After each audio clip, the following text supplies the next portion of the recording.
Hey guys, in this video we're going to take a look at how you can set read caller names aloud to over Bluetooth in headphones only or always on the Samsung Galaxy S22 series. First, tap on the home button to go back to the home screen.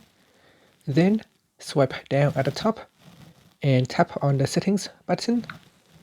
In settings, go down and tap on accessibility.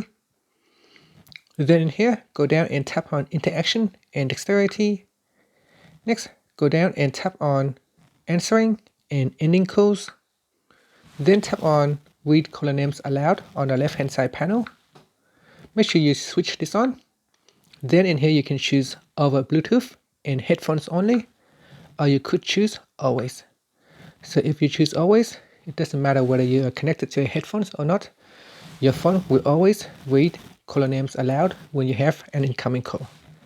And that's it. Or you can switch it off to turn off read caller name aloud. And finally, you can tap on the home button to go back to the home screen. Thank you for watching this video. Please subscribe to my channel for more videos.